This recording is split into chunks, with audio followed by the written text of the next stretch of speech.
Camera में आ रहे हैं ना, देख लो एकदम कायदे से, नहीं तो तुम्हारा खोपड़िया फोड़ देंगे। अरे हाँ हाँ भैया, एकदम मस्त आ रहे हो।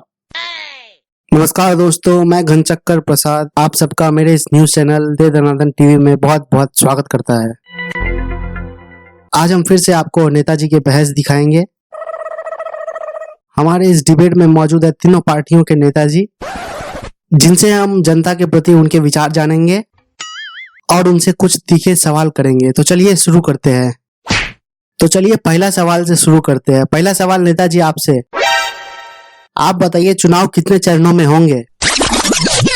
देखो भैया, ऐसा है, हम तो ये नहीं बता सकते, लेकिन हम ये जरूर कह सकते हैं कि हर बार की तरह चुनाव इस बार भी 2 चरणों में होंगे। पहले चरण में हम जनता के चरणों में होंगे और दूसरे चरण में जनता हमारे चरणों में होंगे। क्या बात है, क्या बात है, बहुत खूब नेताजी। तो दोस्तों, आपने देख लिया कि चुनाव 2 चरणों में होने वाले हैं। तो आइए अब इस महिला से कुछ सवाल पूछते हैं। मैडम जी, हमने सुना है आप चुनाव नहीं लड़ रही है, इसका कारण क्या है? देखो भैया, ऐसा है, हम और मेरे पति आपस में ही लड़के खुश है, हमें कोई चुनाव नहीं लड़ना है। उच्च विचार, अति उत्तम, अति उत्तम। तो चलिए आइए दूसरे नेताजी से कुछ सवाल पूछते हैं। तो नेताजी, आप किसानों के बहुत हितैषी माने जाते हैं, तो सबसे पहला आप ये बताइए कि आप चुनाव जीतने के बाद किसानों के लिए क्या करेंगे? देखिए, मुझे किसानों को देख के बहुत तकलीफ होती है। मैं भी एक किसान का बेटा हूँ। मैं देखता हूँ कि जब किसान खेतों में काम करते हैं तो उनके पैरों में बहुत ज्यादा कीचड़ लग जाते हैं। ये मुझसे देखा नहीं जाता। मैं चुनाव जीतने के बाद सबसे पहला काम यह करूंगा कि सारे खेतों में टाइल्स लगा दूंगा, जिससे किसी किसान का पैर गंदा नहीं होगा और किसी किसानों के पैर में कीचड़ नहीं लगेगा। कमाल के विचार है नेताजी, आपके कमाल के विचार है।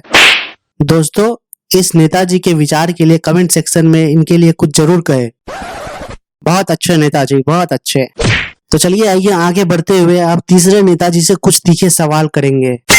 तो नेताजी, हमने सुना है आपका लड़का 8वीं में फेल हो गया और आप उसे मिठाई खिला रहे थे और पूरे मोहल्ले में मिठाई बांट रहे थे। क्या इसके पीछे का कारण मैं जान सकता हूँ?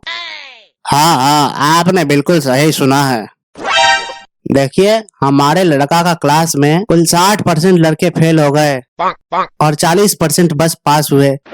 तो इस हिसाब से बहुमत तो हमारे लड़के के पास हुई ना। इसलिए अगर मैंने मिठाई बांट भी दी तो इसमें विपक्ष वालों को क्या परेशानी है? तो दोस्तों, देखा आपने नेताजी के विचार कितने अच्छे हैं। चलिए आइए अब और एक सवाल नेताजी से करते हैं। नेताजी, क्या आप बता सकते हैं जनता के आगे हमेशा आम क्यों लगता है?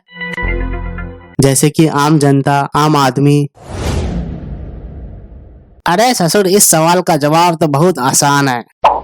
देखिए, ऐसा है, हम नेता लोग जनता को आम की तरह चूसते हैं और गुठली की तरह फेंक देते हैं।